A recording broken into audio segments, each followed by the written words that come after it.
Welcome everyone to our April 8th Colloquium, Math and Science Colloquium in the lovely snow. I'm glad you're all here. I will start us off with a quick prayer and then I will introduce our speaker for today. Let's pray together. Dear Father, we thank you for this time that we have to come together to learn something new and to hear about some things that you're doing in the world through one of our graduates. We thank you for this time. We pray that you'll be with us as we're learning, that you'll help us to understand things that are new to us, give us curiosity to learn new things. We pray that you'll be with our speaker, that you'll help him to communicate his ideas clearly.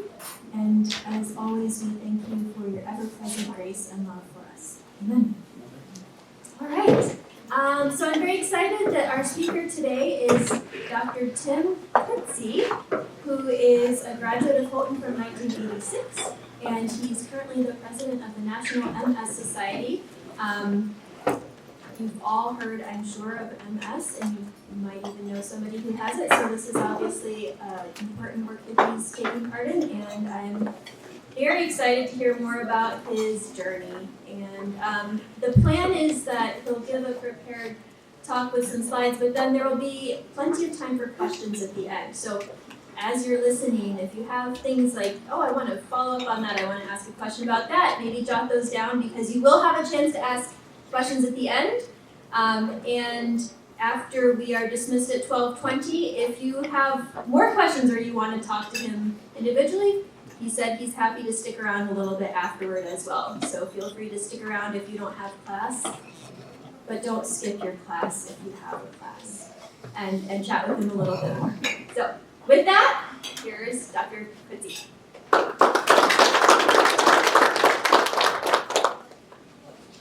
Thank you. It's great to come back. Almost 40 years, as Carl reminded me of. Thanks, Carl. Appreciate that. I'm going to share a bit about my journey from a biology major. I just want to preface this by also saying I was a solidly B major, so for those of you that are B students, it's okay. You can, for those of you at A, keep it up. You're jealous. I'm going to share a little bit about my journey scientifically, but also how my experience in science has also I've been able to leverage that as a career as a nonprofit executive, leading a research program, and now as the CEO of the National Multiple Sclerosis Society, which is a national patient advocacy organization.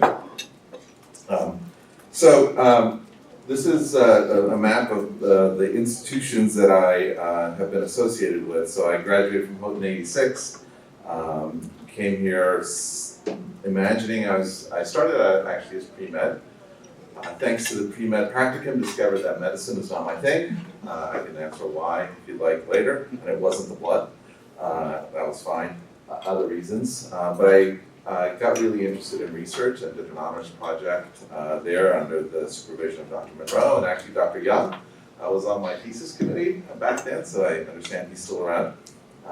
After graduating here, I went to Albany Medical College where I did a PhD in molecular biology, mostly focused on bacteriophages and mRNA processing in the context of bacteriophages. For this audience, I know you all know what mRNA is, but it's a fun thing to say when I talk about this with other audiences that are more lay audiences. I can say, well, today I know everybody in the room knows what mRNA is, thanks to COVID, one of the few upsides from COVID. After completing my PhD, I spent 5 years at the University of North Carolina in Chapel Hill, which is still one of the best basketball programs in the country, notwithstanding what Duke would have you believe. And then after finishing my fellowship there, I spent a couple of years at the University of Connecticut Health Science Center where I did research in MS before coming to the MS Society, where I've been there now almost 25 years in a variety of research-related roles. So I'll walk you through some of that in this conversation and really try to also ground us in how a scientific background can equip you to do lots of different things. And I'm happy to also talk technical aspects as well as the business side of the work. Before getting too far, I do want to just spend a moment in case you don't know what MS is. I'm sure you might have heard what MS is, but it's basically a disease of the brain and spinal cord. It affects, it results from disruption of the myelin sheath surrounding nerve cells, and that disruption can present itself in a variety of ways. sometimes very obvious, like the person goes to bed, they wake up, and they can't see out of their left eye. Or it might be things such as anxiety, a tightness around the chest, a variety of different, sometimes nondescript symptoms, which are as a result of the disruption of nervous system function. About 3 million people live with the disease worldwide. About 1 million Americans live with the disease. It can affect people from all ages, races, ethnicities. There used to be some old narratives about who got MS, which are flatly wrong. Now we know anybody can get the disease as young as 10, as old as 70. It's no longer just the disease of young people, and we can get into why that is. Some of it is ascertainment, some of it is about how the disease is changing. We have a number of treatments for the disease. While we don't have cures, we have actually nearly 30 treatments to modify the disease. I can share a little bit about how that has come into play and the questions if you'd like. But the good news is somebody diagnosed with MS today has a fundamentally different experience than when I actually graduated from Houghton. In 1986, we had absolutely no treatments for the disease. We got our first treatment in 1993. So really, in 30 years, it's an incredible amount of progress. As I shared, I work at the National MS Society, so just a little bit about our organization. We were founded in 1946, actually, by the woman on right here, you can see, Sylvia Lowry. Her brother, Bernard, was diagnosed with MS in the early 40s, height of World War II. Back in those days, basically, if they told the patient they had multiple sclerosis, and oftentimes the clinicians didn't, they would just say, tell the family, just don't tell them because there's nothing we can do about it. If they told them, the guidance was, we have nothing for you, put your affairs in order, there's just nothing we can give you. Sylvia, who was the head of the household at the time, said, I'm not going to take that, and on May 1st, 1945, put an 11-word ad in the New York Times, basically the social media of the day. If you look at the public notices section of the papers from those days, it was crazy pants what people would put up there. And it was like going to Instagram or wherever one wants to go. 50 people wrote back to her, and that started a little nucleus of a movement that then she got 20 of the experts in neurology together a year later, formed an organization, and in July 1947, we made our first grant as an organization, which in today's dollars would have been nearly $1 million. Imagine, this is right at the end of World War II, the country's still a mess, lots of economics, and they banded together, and she went where women didn't go. She was fearless in getting people together, and so we carry that legacy today, and one of the things I share with the leaders of my organization and beyond is she is a living embodiment. She was an embodiment of what it means to be a tenacious, resilient advocate for people with the disease. And she lived to about 2000 and really transformed the organization. And we have many of the treatments we have today because of the work and the vision she had. And she, again, that 11-word ad has transformed a movement.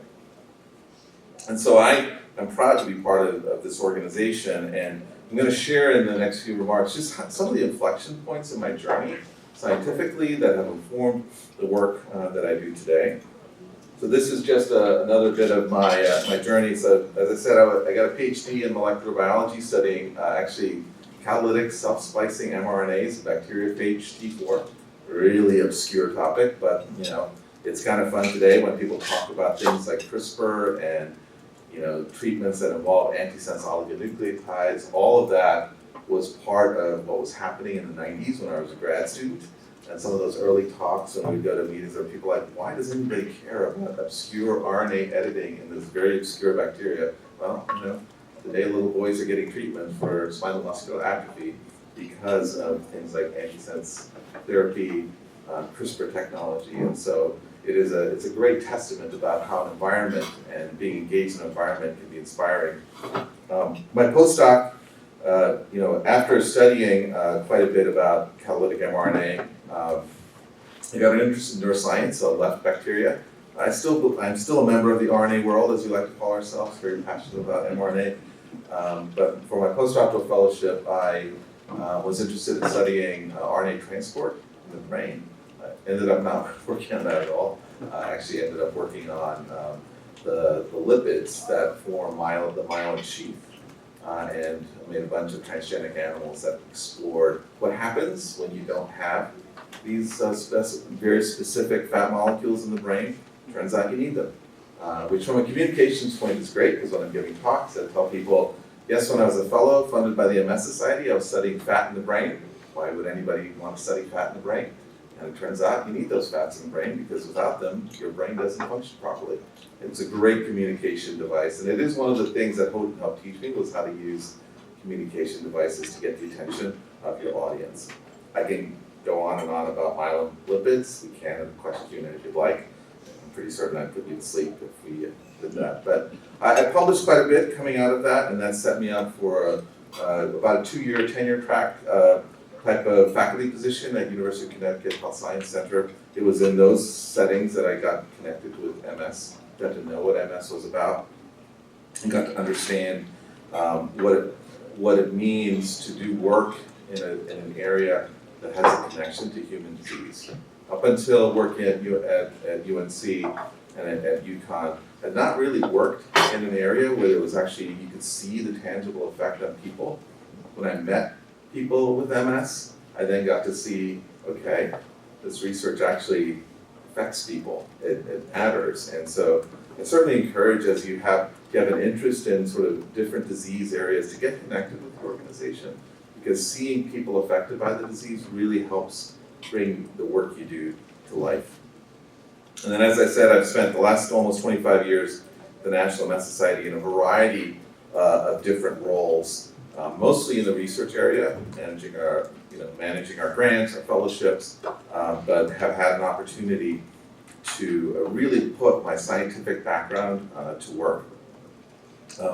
Just to give you a few highlights, during my tenure at the organization, I've had the opportunity to create 2 fellowship programs. We'll talk a little bit about a venture philanthropy, where we became a pretend venture capitalist, and then also helped create an international progressive collaboration of 30 MS organizations, all focused on the more debilitating form of MS. We call it progressive MS, and bringing the globe together in a way for us to share money, to share science, to drive things together, which gave me a lot of insights around what it takes to get people to trust each other, to share money. It's a lot harder than you think, but to drive science as well. And then also continued throughout all of this, I shared earlier that I continued to publish. So I had published coming in before I joined the MS Society, but while at the MS Society, I continued to publish and be involved in a lot of different things, such as creating diagnostic criteria for the disease, which again, having a scientific and technical background has been huge, because it gives me an entree into the conversations. Yes, I might not be in the lab doing work, but you have that technical expertise and the ability to understand the patient perspective, but also the biology of the disease and communicate it. So these are some of the highlights of my career path. I do want to share some thoughts I had. I was asked to sort of give, what would be some advice and perspective you'd give that help inform your journey. So some of you might, I'm sure, are familiar with the Mercy Me song, Younger Me, Dear Younger Me. So one of the things I would write to Dear Younger Me, Tim, the postdoc, was publish, darn it. So one of the things I'll say to you, those of you that are considering a career in bench science or whatever, a research career, one of the most important things I look at when we're hiring people is, what's the publication record look like? This is for the science jobs, which would be clear. It's the fundraising jobs, I don't expect them to have published. But when it comes to being able to make a transition from the academic sector into either the nonprofit sector like me, or other sectors where your technical expertise or your entry point, publication records really matter. Getting those papers, publishing your research. One of the conversations I have with fellows who are like, hey, how can I get your job? I'm like, are you publishing? Are you doing your research? And the reason that matters is that for me, that's the only measure I know about how are you as a quality scientist. It's great once you get in the interview for you to wow me in terms of what it looks like, but publishing and staying focused, even if you're thinking about an alternative career, is really super important. I'm sure you might have heard that from your professors. Let me reinforce it. It is really important when you're considering alternative careers to either be published, particularly if you have a PhD and are doing fellowship, but also if you have an opportunity to get a master's or bachelor's doing science, getting some publications, even if you're a second or third author, really helps in terms of that transition. So again, that's just an aside, like it's really super important for those of you that are thinking about that and may be considering a career in science that bridges science and other areas. Another principle that I would say, a piece of advice I'd give as you're thinking about, moving from science, say, into a role like I have, is to do what you do here, right? You're interested in science because you're curious and you're willing to learn. Continue to nurture that as you move through your career path. And I'll use the example of creating our venture philanthropy as the anchor for that. So I was about 5 years into my career at the National Multiple Society, have been managing our grant programs for fellowships, so young scientists, doing pretty well. I got a new boss. He was the executive vice president of research, and he had this idea that maybe one of the things we could add to our portfolio was funding biotech companies that were doing drug discovery, because we were concerned that there wasn't enough investment in early life sciences and the like. And I was the most junior member of the staff, so of course he talked to all the people more senior than me. Nobody wanted this project. I was young and dumb, and I said, okay, sure, I'm willing to give it a whirl, learn something new. And so I had to plunge in and learn drug discovery, what are the economics of drug discovery, all the different things that would be involved in, creating an agreement with a company, learning the legal side, the contracts, getting up in front of our national board and making multiple presentations for a program that was quite controversial at the time, to learn resilience and communication, and willing to be the green person in the room who didn't know anything about it, but willing to also articulate the vision forward. Taking that, being curious and learning around that really enabled me to be able to work with people, then be able to stand up this program, which is still going to this day. We've invested close to $26 million in research. A bunch of companies are moving along. We've even had some returns on investment from our investments. And throughout the process, my technical expertise and my scientific expertise was something I could leverage over and over again. Because one of the things you can do in a setting like that is when somebody's making you a pitch about this or that drug, you have all the license to start poking holes. And having that background, a PhD in molecular biology, really helped me poke holes. But I wouldn't be there if I hadn't been curious enough and willing to take the chance and learn. So one of the things I'll say is that the curiosity you have, continue to nurture it, continue to leverage it, because you can find so many places to use it in ways that may not be so obvious. Another aspect of the journey that you're going to find yourself in is another piece of advice I give is the willingness to take some risks in your journey. So fast forward for me was a leap, a risk. Nobody knew if this was going to work. It could have, yes, it's still going today and is making investments. It could have easily also flamed out. So it was a risk.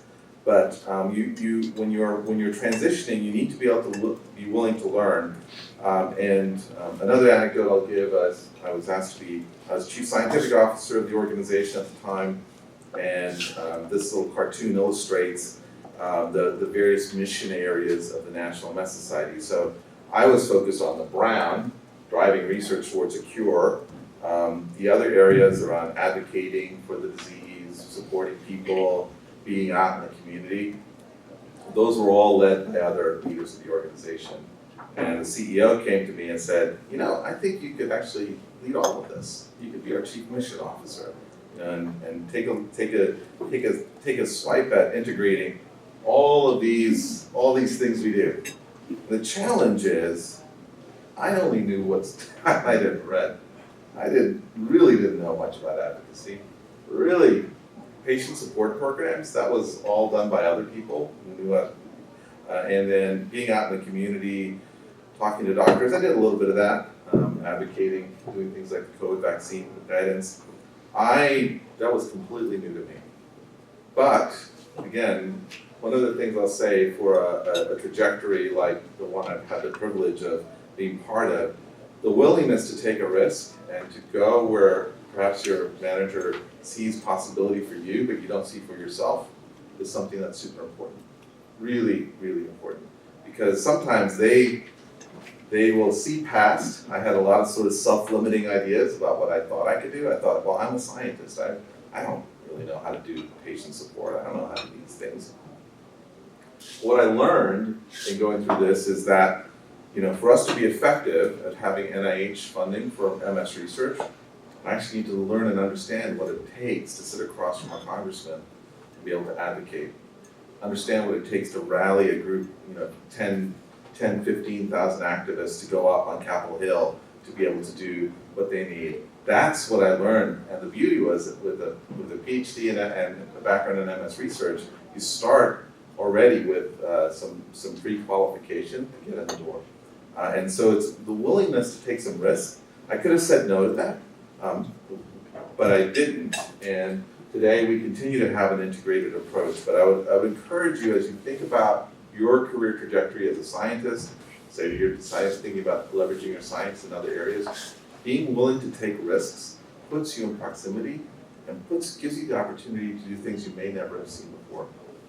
Today, for example, we're developing a program on mental health research to try to get at the mental health aspects of multiple sclerosis. I really would not have thought about that unless I was in proximity to the patient support team who are saying, we're seeing all of the comorbidities of the disease in our area. Maybe we could think about tuning our research programs to address some of that. Again, I would not have had that proximity. Last piece of advice I'd give is that to move into a role like I have, it's important to learn and master the business side of being in the nonprofit sector. But also I'll say, and we were talking a little bit about what it's like to run a lab. If you're interested in running a lab at some point, I assure you what I'm going to share with you, you're going to have to learn how to master that too, because it's not just about writing grants. What I have found is that one needs to be able to do all of these things. You got to master budgets, yes. You got to learn how to talk and communicate. I hate to break it to you, but you also have to become very good at fundraising. And that's true whether you're running a lab or in my role, it's how to design an organization. That's about how to organize people, do your planning. And I'm leaving the people management part at last. People management is like 30 to 40% of most leaders' job these days. And I think one of the most important things you can do is get exposed to the people management part of the job. All of these are really important if one is going to transition from a career in science into a role like I have. But also I'll say it's really important if you're going to manage a lab. I was in a lab for large labs for the better part of a decade. And I'll tell you that my mentors were basically CEOs of their own little companies. They were hustling for grants, they were out giving presentations, they were dealing with budgets of the administration. They don't teach you that in grad school, honestly, they don't. But it's one of those aspects that actually when we think about our fellowship programs, we're trying to help our future faculty learn how to do that. Because, just doing something like a performance review was a complete illumination to me. I've never done one until I came to the National MS Society. And so those are really important things that, I know it seems orthogonal to science, but I assure you, the running of science is a business these days. And to be effective in that, understanding and mastering this will be super important. It's also important when you're doing this all to be grounded in a philosophy. I shared this last night in the best talk. My leadership philosophy as a leader is grounded in Micah 6:8, which is these three principles. If you act justly, love mercy, and walk humbly, you can be successful as a leader. I love all the leadership books. I've read them all. Maxwell, Craig Rochelle, you name them. I could rattle them off. But this principle is really super important to me, and it's important to be grounded in that as a leader. And then the last piece I'll share before we can go to questions is that, and I share this with my staff, I have the privilege of leading 705 staff at the National MS Society. And obviously they're all over the country, and I get questions like, what's your advice, Tim? What should I do? You know, what are some books I could read, et cetera, et cetera. And I always ended by sharing this one thought, which is, these are all pictures of various roads. The practicality is, I'm here today, I'm giving you my perspective as the CEO of the National Multiple Society, a Houghton alum, very proud of this. I've had my own journey. Each of you are walking a journey that is uniquely yours. One of the things I would ask you to do and encourage you to do is embrace your unique journey and make it your own. I've given you advice. If my advice is helpful, embrace it, use it. But at the end of the day, each of you are traveling a unique road. I encourage you to embrace that road. The opportunities, I'll say as a Houghton alumnus, when I graduated here in '86, honestly will tell you, I could not have imagined that I'd be back talking to you 39 years later as the CEO of a national patient advocacy organization. I had a different idea for my path, but God took me in a different direction, and I know He will for all of you as well. So that's what I plan to share today. I'm happy to answer questions. As I said, I can go all the way from very technical, if you want to talk mRNA, we can talk that, all the way up to leading a nonprofit organization. Thank you for your attention. All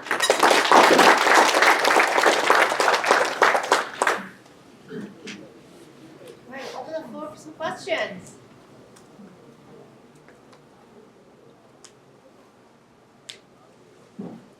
All right, so since we have a room full of introverts, I'm with you on that one. you talk about some of the very important leadership qualities to develop, regardless of if you're in the nonprofit or if you're leading a lab and the bench work side of it. How would you recommend some of the students at this point try to start developing those leadership skills, especially oriented with people engagement? Yeah, awesome. Well, let me break it to all of you. I am also a full-on introvert. The most terrifying thing for me to do, I'm a fundraiser, right? The most terrifying thing for me to do is to walk into a full room full of strangers and say, oh, I've got to start out talking to these folks and ask them for money. So I'm right there with you. So I think part of it is just practicing and getting out and doing small little steps. One of the things that actually I worked with someone a number of years who helped me also think about, sometimes you also need to view this as you're putting on a role. So I'm going to just pull back the curtain on what my life is like. So I'm actually putting on different roles depending on the situation. When I'm going into that room as a fundraiser, I'm like, okay, my role today is to walk in as the CEO of the organization and do this. Yes, you might be an introvert, terrified of shaking hands and meeting people, still am to this day. But I think that's one of the things, is just to recognize that, yeah, it's okay. It's okay to be an introvert, I still am. But also part of it is to just be a little uncomfortable with the discomfort that you're doing something that stretches you a little bit. But to also have that confidence that you're there doing that right work. And it takes practice. I would just say, it just takes practice, getting out, engaging with people. Also, sometimes it's as simple as having a conversation, being willing to talk to people. Oftentimes, when I use fundraising example, 90% of the conversation is about them and their kids, what they care about, what they're interested in doing. And then eventually it opens up, so how can we partner with you? And do something together. But it takes practice, and I appreciate that. It's one of the challenges of being a scientist. Houghton was great for me because I was perfect in that, but being able to get out and be confident, I'm not lying to you when I say that many of my peers are in a similar space, so we're all a welcome self-help group with this. Thank you. Yes? So your postdoc, it sounded like you went there specifically to study mRNA in the brain, but that didn't turn out. So I'm kind of curious in terms of direction switched. I don't know how much of that was your decision versus not, and how do you respond when things don't look the way you expected them? Yeah, so that's an interesting question. So it's interesting because I was very interested in polarized cells, transport of mRNA, and had designs on this studying this problem in oligodendrocytes, which are also polarized, and using transgenic technology to do that. And I could have pursued that. What got me interested is when I got to the lab, again, I was new to MS, so this is a whole new field, and I was in an environment where people were asking different questions. the year before I had arrived at the lab, they had actually cloned the genes that are involved with a very specific enzyme involved in making the last step of galactocerebroside. So galactocerebroside is a galactolipid. It's the 25% of the lipid volume of the brain would be the myelin lipids, Coetzee. And so one of the questions, why it was so interesting, it opened up the possibility of asking the question of, can you engineer a mouse, make a knockout mouse that doesn't have CGT, ceramide galactosyl something or other. See, I have lost my edge a little. But use CGT for short. Can we make a knockout mouse of CGT, which would mean that you then, can you make myelin without having 25% of the lipid content? What would happen to it? At that point, the field had no idea what would happen. And so I undertook that with another postdoc, and we actually generated the knockouts. And so that's what took me down there. So I was generating the knockouts, and long story short, this is what happens. When you make a knockout mouse, the first thing you hope is, one, that the gene isn't lethal, because in that case, you get no offspring. So that, okay, fortunately, yes, when we did the transgenic, yes, mice are pregnant, yes, awesome. And then you hope when the mice show up that you see some signal. And then one of the things about making perturbations of the genetics of the different myelin genes and products is that if myelin is disrupted, when the mice are born, you can actually see it when they get to be about 20 days, they start to shiver. And they're demonstrating neurological dysfunction. And so about 20 days in, we're looking. Some of the mice are shivering and shaking. We're like, yes, it's so success. And then we did our first biopsy, first sampling, and we take the electron micrographs in the myelin sheath, and there's like no structural difference when you look at the wild type mice, the hybrid, and then I'm screwed. I just spent 2 years of my life on this. I'm never going to be able to publish this. But that, again, serendipity. So my mentor and I were really struggling, what do we do? Because the electron microscopy tells us, don't need galactolipids. The physiology says something else is happening there. There was a spinal cord injury lab at UNC as well, and one of their leads gave a seminar and talked about doing electrophysiology to measure what's happening with ion channels in spinal cord injury. And so we thought, well, why don't we do some electrophysiology? So, we didn't do it, we collaborated with them. And in doing those electrophysiology experiments, we stumbled on the fact that actually there seemed to be a disruption in potassium transport as measured by testing with formine of pyridine. So that said something was happening at the nodes of Ranvier.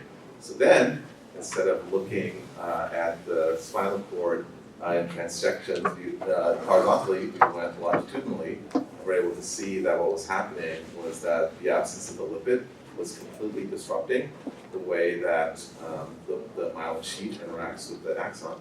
And that is why we were seeing the mice shivering, and that disruption then led to pathology in the mice and a complete disruption of the nervous system in those mice after 30, 40 months. So it ended up opening up incredible insights, and those mice continue to be used to this day in a variety of different structural studies. They were the mice that kept on giving.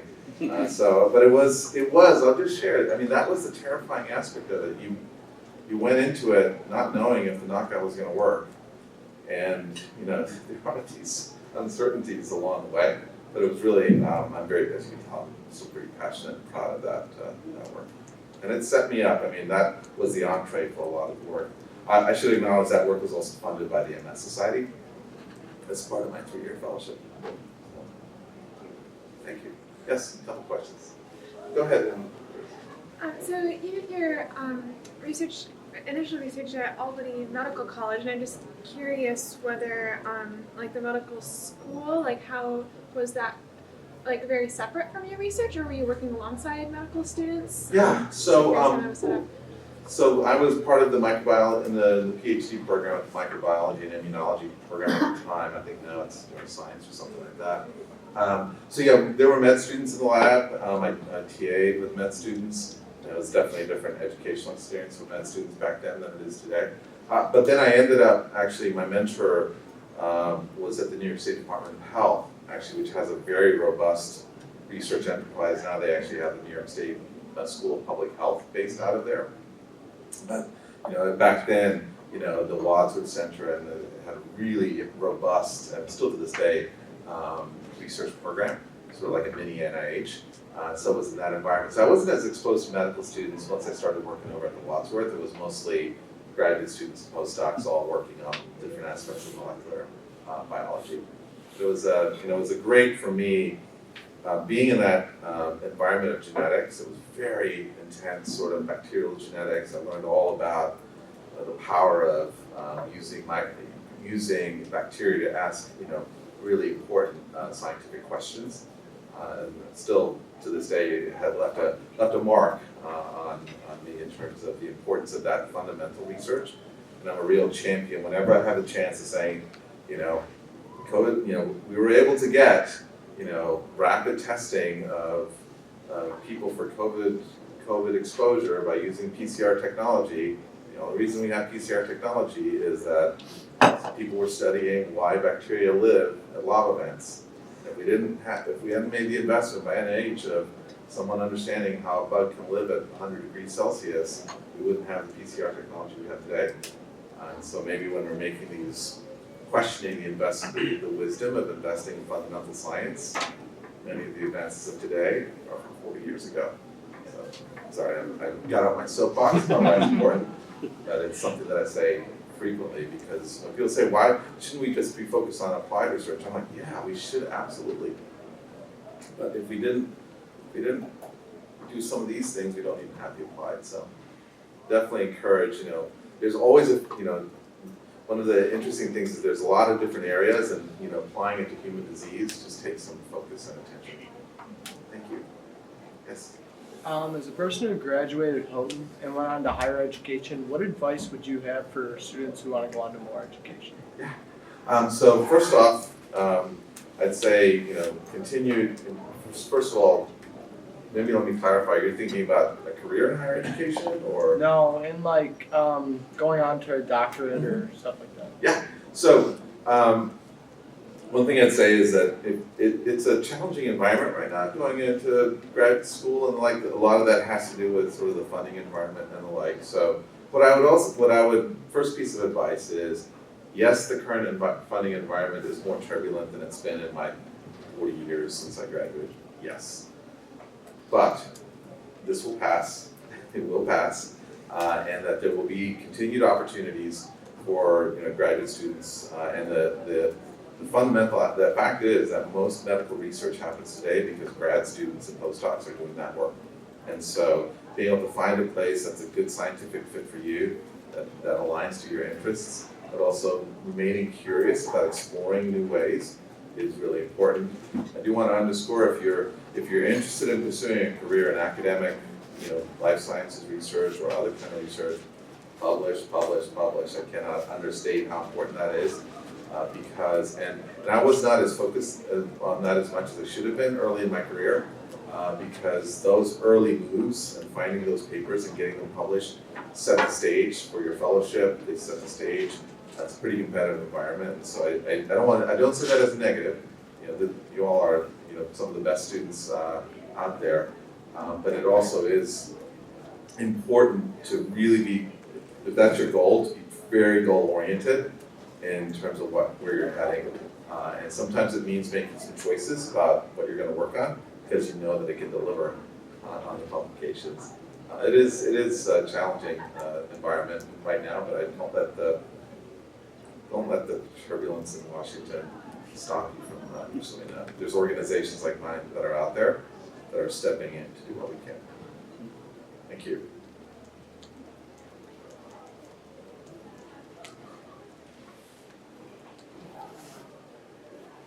So for our pre-health students, Why did you decide to take the different road? Great question. So I was very pre-med. I took the pre-med practicum, and I shared with Carl earlier. There's a lot about it that I liked, but when I got into what it was like, the sort of routineness of like when I was with one of the family practice docs, is like back then it was 4 rooms per hour. Today it would probably be 8 rooms per hour. It was like, this appointment, this appointment, this appointment, this appointment, right up to EMR and this appointment. That was just like, that was a little too constricting for my interest. But that's, I think that was the practice of medicine then. Today, I encourage you, don't let my experience be determinative. That was just my thing. So what was the draw then to prevention? I started doing independent study research projects at Houghton. So when I was a sophomore, I started doing an independent study program and dabbled around in a few things. Dr. Monroe was my advisor, and so I ended up doing a project in my junior year that became my honors project. This is studying immune-related aspects of muscular dystrophy and some genetic, some mice that had MD. So that was the draw. I just enjoyed doing it. And what I loved about the Houghton experience was, unlike larger institutions where you're the undergrad, you're a cog in a machine, which is helpful because you can see what you can do at a large scale. So I don't want to minimize the fact that exposure to large labs can be super helpful. And like what I learned from some of the postdocs when I was a grad student was amazing. So there are some incredible talents out there. But if you're in a lab with 30 people, you're in a lab with 30 people. So you're a cog in a machine. So I think you just have to be aware of that. But it can also be incredibly energizing. But being here, being able to do a lot of hands-on work, having access to faculty is also super important. Thank you. Well, thank you so much for your attention. I'll hang around if you have other questions for me. Yes, thank you.